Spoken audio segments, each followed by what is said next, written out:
तो प्रथम जो सीएनटी एक्ट का कला कक्षा था उसमें हमने सीएनटी एक्ट लागू होने के पूर्व के घटनाक्रमों को रखा था, जिसमें कि आप लोगों ने फर्स्ट स्लाइड, सेकेंड स्लाइड, ये सब उसी के संबंध में है ना।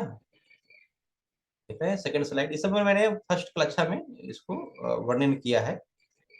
और इस जो मेरा स्लाइड 5 है, यहाँ से मैंने दूसरी कक्षा में डिटेल्स में बताया था कि अध्याय 1 में क्या है, इसका किया था। फिर अध्याय 2, अध्याय 3, अध्याय 4, अध्याय 5, अध्याय 6, अध्याय 7, अध्याय 8, अध्याय 9 और 10 के संबंध में हमने पिछले कक्षा में चर्चा की थी। आज जो चर्चा होगी वह अध्याय 11 से लेकर अध्याय 19, लास्ट अध्याय 19 है, वहां तक मुख्य मुख्य जो अध्यायवार जो बातें हैं शॉर्ट में हम लोग उसको रखेंगे।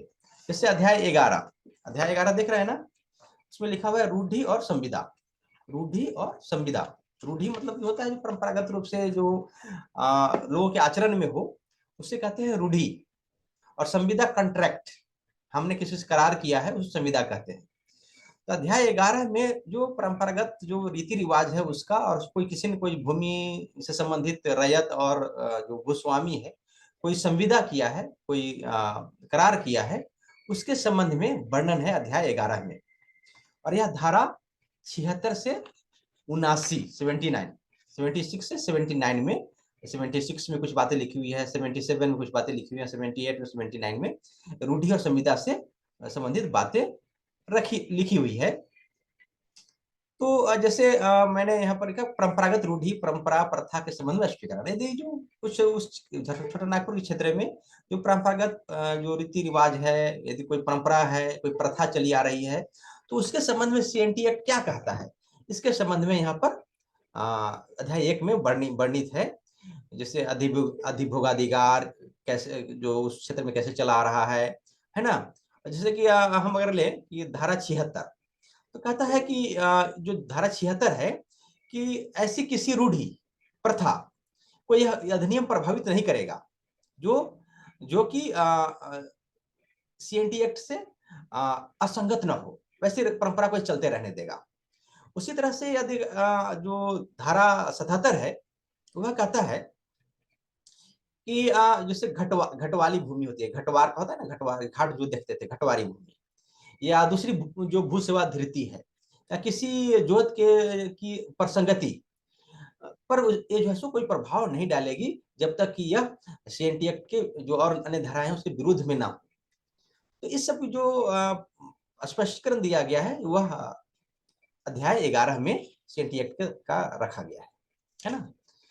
उसी तरह से अध्याय 12 हम देखें तो अध्याय 12 कहता है अधिकार अभिलेख और लगानों का निर्धारण।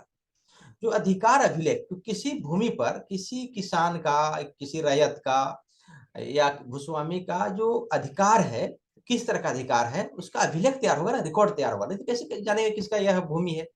तो इसके लिए यह रिकॉर्ड तैयार किया जाता है।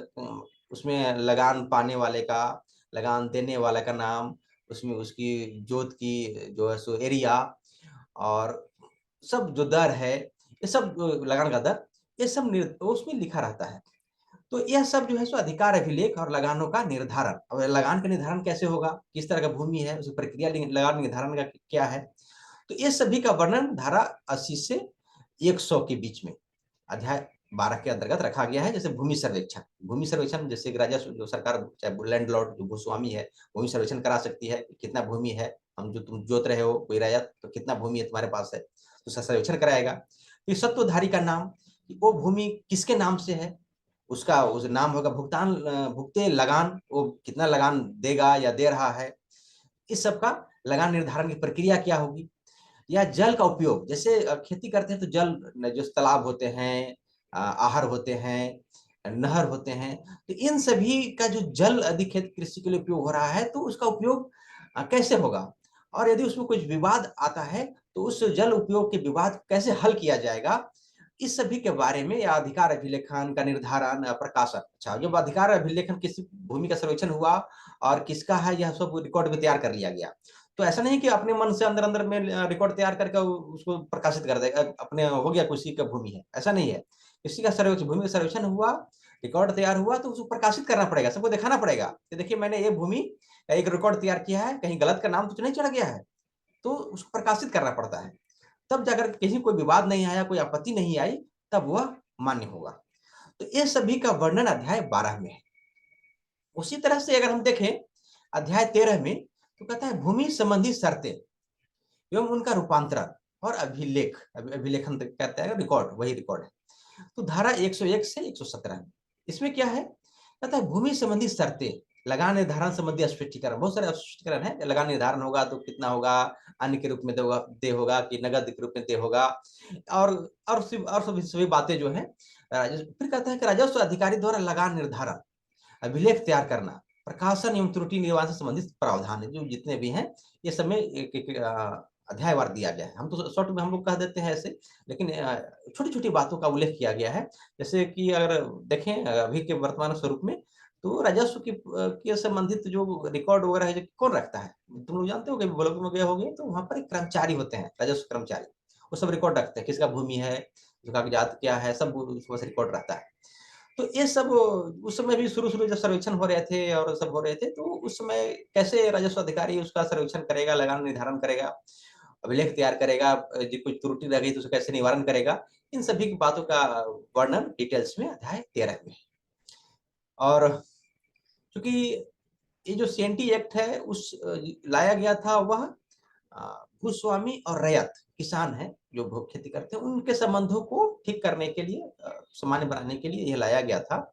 और उसमें लगान बहुत महत्वपूर्ण था। आज के समय के दृष्टिकोण से देखें तो लगान का कोई महत्व नहीं है, लगान का कोई इतना कम है, कोई भी दे देता है, लेकिन उस समय लगान देना बहुत ही मुश्किल होता था लोगों को, तो इसलिए लगान निर्धारण प्रक्रिया बहुत ही महत्वपूर्ण होती थी। तो ये सब जो है सो अध्याय 13 में वर्णित है। फिर इसी तरह से अगर हम देखें अध्याय 14 है ना, अध्याय 14 है, कहता है भूस्वामियों की विशेषाधिकार युक्त भूमि का अभिलेख। अब जो भूस्वामी है, तो भूस्वामी अपने लिए अपने नाम से कुछ, तो भूस्वामी का जो जितने 10-20 गांव जो जितने भी उनका भूमि है, वो तो किसानों को देते हैं, खेती करने के लगान लेते हैं, लगान उनका अपना कुछ हिस्सा रख करके सरकार को देते हैं, उसका लगान जमा करते हैं। लेकिन अपने उपयोग के लिए भी भूस्वामी, लैंडलॉर्ड जो जमींदार हैं, वो भूमि रखते हैं अपने अपने अपने उपयोग के लिए। तो उस भूमि को किसी क्षेत्र में जिरात कहते हैं, कहीं मान कहते हैं, कहीं कहीं मझियस या बैठ खेता कहते हैं। छोटा नागपुर अलग अलग क्षेत्रों में अलग अलग नाम है। तो यह जो है सो जो जिरात या मान या मझियस या बैठ खेता नाम से जो भूमि है, जो लैंडलॉर्ड की भूमि है, उसका सर्वेक्षण कैसे होगा, उसका अभिलेखन कैसे होगा, उसका रिकॉर्ड कैसे तैयार होगा, उससे संबंधित सभी प्रावधान इसमें किया गया है। और कुछ अपवाद है उसके भी वर्णन किया गया है। जैसे अगर हम देखें तो कहता है कि धनबाद जिले में, तो कहता है कि जो सिंहभूम सिंहभूम क्षेत्र के पटमदा, ईचागढ़, चांडी, वहां पर कुछ अलग प्रावधान किया गया। इस सबको छोड़ करके जो छोटानागपुर प्रमंडल में जिरात भूमि, उसको जिरात भूमि और अन्य क्षेत्रों में कहते हैं, उसे धनबाद और सिंहभूम क्षेत्र में, है ना, इसको कहते हैं जैसे मान भूमि। तो इस तरह से जो अलग अलग क्षेत्रों में जो लैंडलॉर्ड की भूमि है, जिरात कहा जाए या मान कहा जाए, मध्यस्थ कहा जाए, बैठखेता कहा जाए, ये सब जो भूस्वामी अपने उपयोग के लिए रखते हैं जो भूमि, उनका सर्वेक्षण या सरकार कैसे करेगी, उसका अभिलेखन कैसे तैयार होगा, ये सभी का प्रावधान अध्याय 14 में। अगर अध्याय 15 हम देखें तो अध्याय 15 कहता है कि अधिकार अभिलेख तथा खुटकटी अधिकार वाले रैयत, ग्राम मुखिया, अभिधारियों के अन्य वर्गों की बाध्यताएं, कुछ जो उसमें लिमिटेशंस हैं, वो उसका वर्णन धारा 127 से 134 के अंतर्गत अध्याय 15 में किया गया है। जैसे खुटकटी अधिकार प्राप्त रैयत, ग्राम मुखिया, अभिधारियों के किसी अन्य वर्गों के अधिकार एवं बाध्यताएं से संबंधित अभिलेख तैयार करने की प्रक्रिया से संबंधित उपबंध इसमें दिया गया है। जैसे खुटकटी अधिकार मैंने कहा था कि जो वैसे वैसे भूमि जिसकी जो उस धारण करते हैं, उसके पूर्वज शुरू-शुरू में जंगलों को साफ करके यदि उसको खेती योग्य बनाए हैं, तो ऐसे भूमि खुटकटी भूमि कहते हैं। तो वैसे उसका कुछ विशेष उनको उनको लिए छूट रहते हैं, लगान में भी और उसके अधिकार में भी बहुत सारे छूट प्रावधान किए गए हैं सीएनटी एक्ट में। तो इन सभी का वर्णन जो है सो अध्याय 15 में किया गया है, धारा 127 से 134 के अंतर्गत। इसी तरह से अगर हम देखें अध्याय 14, अध्याय 15 भी हुआ, अध्याय अब 16, तो अध्याय 16 कहता है कि उपायुक्त द्वारा संज्ञेय विषयों की न्यायिक प्रक्रिया, कहता है कि यह जो है सो धारा 135 से 229 तक है अध्याय 16 के अंतर्गत। तो भूमि संबंधी विवाद के संबंध में उपायुक्त के अधिकार एवं अपील से संबंधित उपबंध, जैसे जो भूमि या लैंडलॉर्ड ने रैयत को दिया, रैयत खेती कर रहे हैं, लगान दिए, तो इस प्रक्रिया में बहुत सारे विवाद उत्पन्न होते हैं। ये भूमि किसका है, लगान कम दिया, बेसी दिया, समय पर नहीं दिया, बहुत सारे जो विवाद हैं। तो यह विवाद जो है सो उपायुक्त के पास जाता है, क्योंकि सीएनटी एक्ट जो तैयार किया गया है उसमें अधिक मैक्सिमम केंद्र में रखा गया है उपायुक्त को, डीसी को, उपायुक्त को। तो उपायुक्त ही सब निर्णय करेगा। तो कोई भूमि संबंधी निर्णय यदि आता है, कोई विवाद आती है, तो उपायुक्त का क्या अधिकार है, किस प्रक्रिया से उसको समाधान करेगा, इसके संबंध में उपबंध है। साथ ही साथ यदि कुछ ऐसे मैटर है कि उपायुक्त से नहीं हल हुआ या हल किया उपायुक्त ने, उसको संतुष्ट लोग नहीं है, तो अपील कर सकते हैं। तो उसके लिए अपील जो होगा वह आयुक्त के यहाँ होगा, जिसको कमिश्नर कहते हैं अभी, आयुक्त हिंदी में, जो प्रमंडल में बैठता है। जैसे अगर हम देखें कि छोटा नागपुर प्रमंडल उस समय तो अलग था, अब तो बहुत सारे प्रमंडल हो गया, उत्तरी छोटा नागपुर प्रमंडल, दक्षिण छोटा नागपुर प्रमंडल, है ना, पलामू प्रमंडल, कोल्हान प्रमंडल। तो जैसे दक्षिणी छोटा नागपुर प्रमंडल का देखें तो इसका मुख्यालय कहाँ है, हजारीबाग, वहाँ कमिश्नर वहां बैठता है, आयुक्त। सॉरी, उत्तरी छोटा नागपुर प्रमंडल का हजारीबाग, दक्षिण छोटा नागपुर प्रमंडल का जो हेडक्वार्टर है वह रांची में है, तो वहाँ उसका आयुक्त बैठता है। जैसे पलामू प्रमंडल का डाल्टनगंज में, जिसमें मेदिनीनगर भी कहते हैं, मेदिनीनगर नाम है, तो वहां पर है। तो इस तरह से जो यदि डीसी जो जिला में बैठता है, उसने उसके जो निर्णय है उससे यदि कोई पक्ष संतुष्ट नहीं तो अपील कर सकता है आयुक्त के यहाँ। तो इस सब की जो प्रक्रियाएं हैं धारा 135 से 229 के अंतर्गत अध्याय 16 में वर्णित किया गया है। और इसी तरह से अध्याय 17 हम देखें तो यह परिसीमा परिसीमा परिसीमा देखते हैं, धारा 230 से 238 तक में परिसीमा के संबंध में भूमि संबंधी किसी बात को लाने की समय सीमा से संबंधित उपबंध है। अब यदि कोई भूमि संबंधी कोई विवाद है, तो वह कितने दिनों तक संज्ञान में जाना चाहिए उस पर। मान लें कि हमारा भूमि किसी ने ले लिया, या गलत रिकॉर्ड तैयार हो गया, या किसी तरह से कुछ भी लगान ज्यादा निर्धारित कर दिया, तो हम उसका जो है खिलाफ में आवेदन देंगे, उसको सुधारने के लिए आवेदन देंगे। तो कितने कितने दिनों तक वह समय रहेगा, कब तक आप दे सकते हैं, 2 साल, 3 साल, 10 साल, क्या समय सीमा है। तो किस तरह के विवाद है और किस तरह के समय सीमा है, इस समय सीमा का वर्णन अध्याय 17 में किया गया है कि कोई यदि विवाद है तो उसके लिए आप कितने दिनों के अंतर्गत उसको सामने ला सकते हैं, उसके लिए इसके खिलाफ आवेदन दे सकते हैं, वाद ला सकते हैं। यह अध्याय 17 में है। इसी तरह से अध्याय 18 में हम देखें तो मुंडारी खुटकटीदारी के विषय में विशेष उपबंध। मुंडारी खुटकटीदारी के विषय में जो है, जो भूमि जो मुंडा लोगों की है, आदिवासियों में जो एक आदिवासी मुंडा लोग है, तो मुंडाओं की जो भूमि है जो खुटकटी है, खुटकटी कौन सा है, जो कि उनके खानदान ने शुरू शुरू से उसको साफ करके बनाया था, जंगल झाड़ को साफ करके बनाया था, उसे खुटकटीदारी भूमि कहते हैं। तो मुंडारी खुटकटीदारी भूमि के संबंध में विशेष उपबंध, उसके संबंध में जो विशेष प्रावधान किए गए। सामान्य भूमि का कुछ अलग प्रावधान है, मुंडारी खुटकटीदारी का कुछ अलग प्रावधान है, और खुटदारी का अलग प्रावधान है।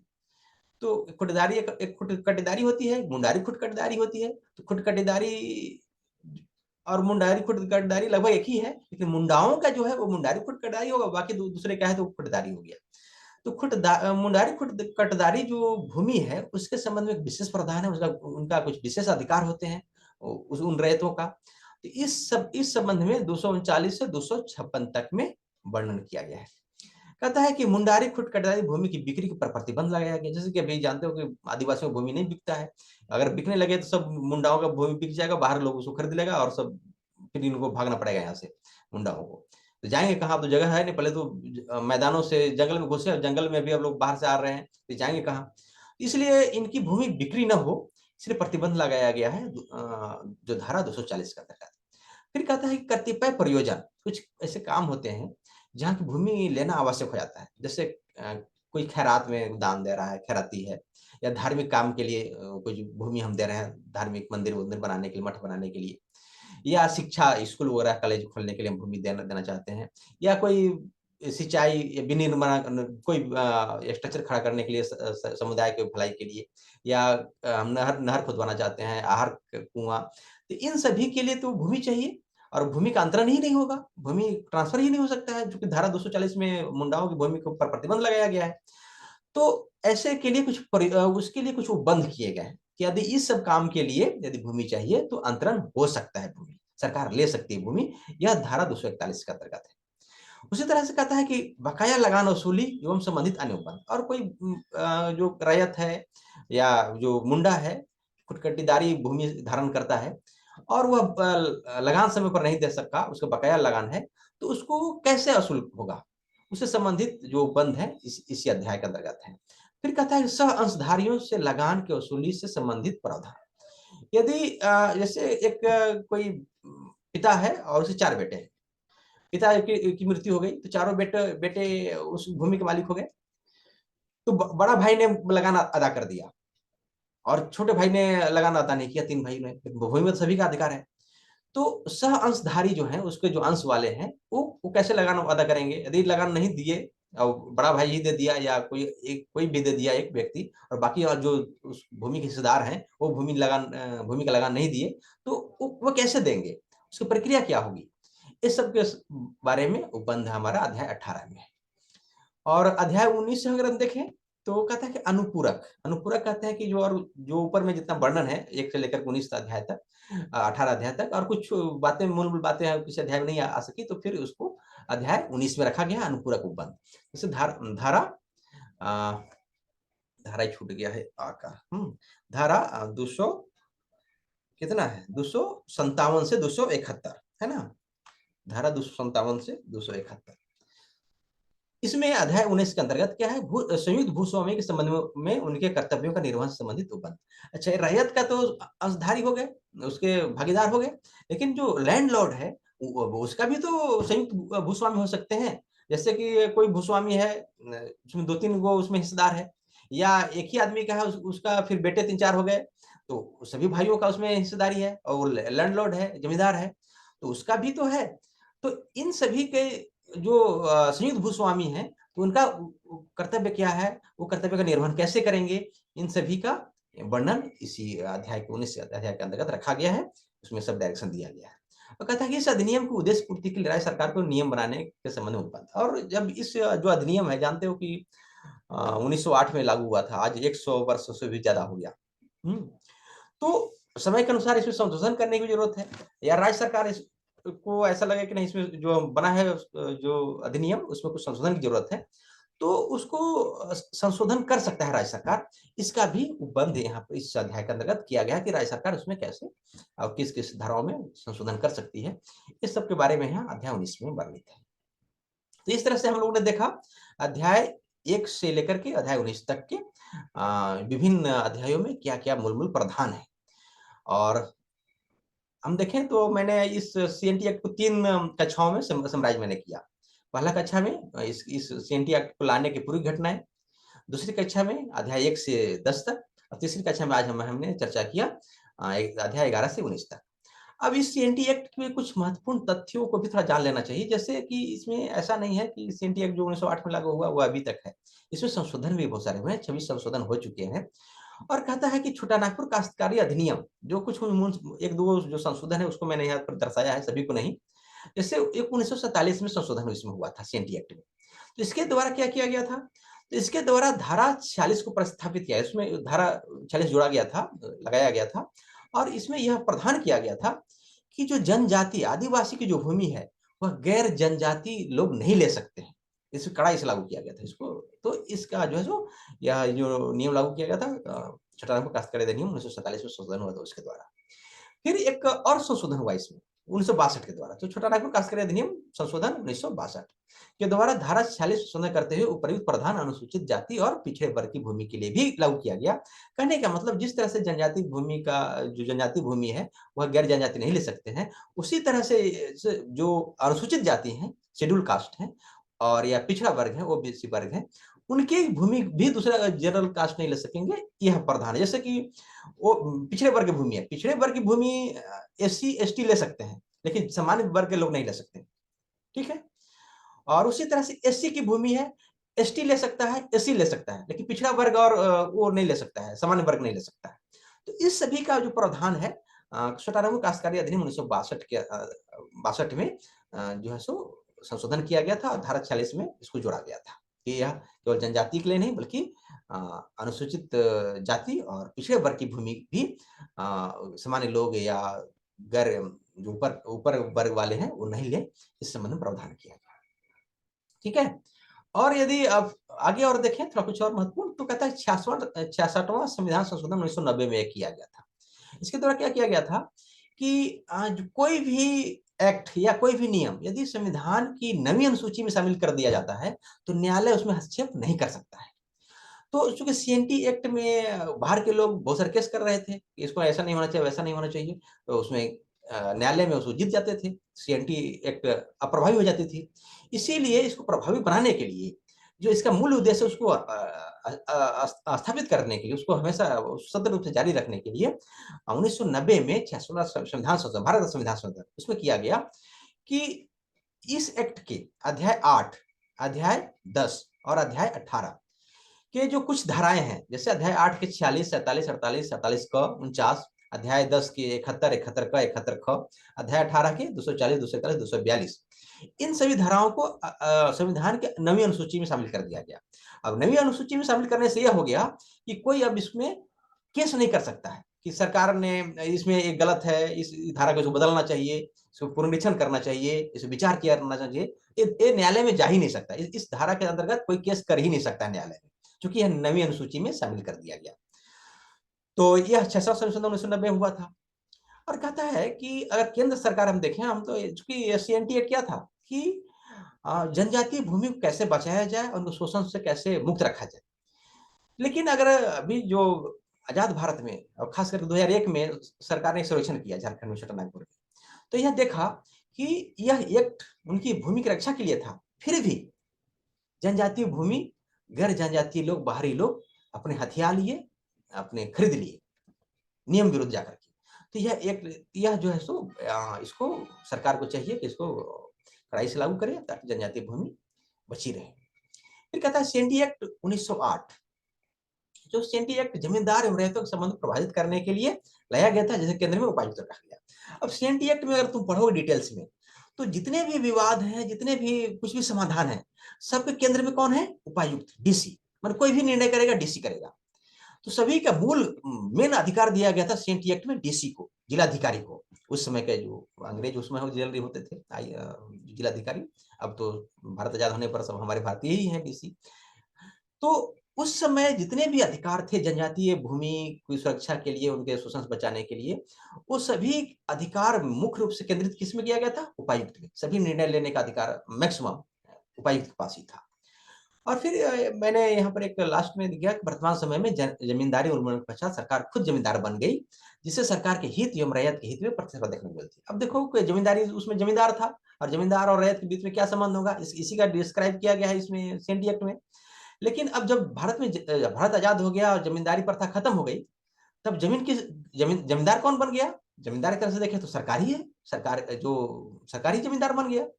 तो सरकार अब भूमि लेना चाहती है कुछ कामों के लिए। सरकारी बहुत सारे काम होते हैं, सरकार बहुत सारे फैक्ट्री बिठाती है, खान उद्योग बहुत सारी चीजें करते हैं, रोड बनाती है, बिजली व्यवस्था करती है, तो उसके लिए भूमि चाहिए। तो अब जो है सेंटी एक्ट में ऐसा प्रावधान है कि भूमि ले ही नहीं सकते। तो इससे सरकार और रैयतों में एक तरह से देखें तो संघर्ष की स्थिति बनती है। देखने को बार बार यहाँ पर आंदोलन भी होते हैं झारखंड में। और कहता है कि इस अधिनियम की धारा 49 जनजातीय भूमि सहित सभी भूमियों का अंतरण उद्योग, खनिज और इसके सहायक परियोजनाओं के लिए अनुमति देता है। तो जिसमें अंग्रेज थे, तो अंग्रेज भी तो कोयला खदान और बहुत सारी चीज बना रहे थे, रेल बना रहे थे, नहर बना रहे थे, तालाब बना रहे थे, रोड बना रहे थे, तो उनके भी तो भूमि की जरूरत थी। तो इसलिए उन्होंने इसमें प्रावधान किया था धारा 49 के तहत कि उद्योग, खनिज और इसके जो सहायक जो और काम है, उसके लिए सरकार जनजातियों की भूमि ले सकती है। यह प्रावधान है धारा 49 में। लेकिन अब जब वो 100 वर्ष हो गए, 100 वर्ष ज्यादा हो गया, तो उसमें और संशोधन की जरूरत हो गई। तो रघुवर दास की सरकार जो आई थी 1916 में, तो जो 1916 में उसने एक एक्ट लाया, एक संशोधन प्रस्ताव लाने की कोशिश की रघुवर सरकार ने, कि जो सीएनटी एक्ट है उसमें धारा 49 में जो प्रावधान है उसको थोड़ा सा और बढ़ाया जाए, क्या बढ़ाया जाए? तो उसने कहा कि इसका जो है सो आधारभूत संरचना, कोई हम आधारभूत संरचना खड़ा करना चाहते हैं झारखंड में या रेल परियोजना स्थापित करना चाहते हैं, ट्रांसमिशन लाइन तैयार करना चाहते हैं, तो उसके लिए हम जनजातीय भूमि को अधिग्रहण कर सकते हैं या भूमि की प्रकृति यदि आदिवासी खुद भूमि की प्रकृति अगर चेंज करना चाहें तो चेंज कर सकते हैं। जैसे प्रकृति से क्या मतलब, भूमि की प्रकृति से क्या मतलब हुआ? भूमि की प्रकृति से मतलब है कि खेती योग्य भूमि है। तो जो 100 वर्ष पहले खेती योग्य भूमि था, आज तो आवास बास भूमि हो गया, आवास बनाने लायक भूमि हो गया। देख ही रहे हो, जहाँ पहले खेती होती थी आज घर बन रहे हैं। तो खेती योग्य भूमि को तो सरकार ले नहीं सकती जनजाति भूमि सीएनटी एक्ट के तहत।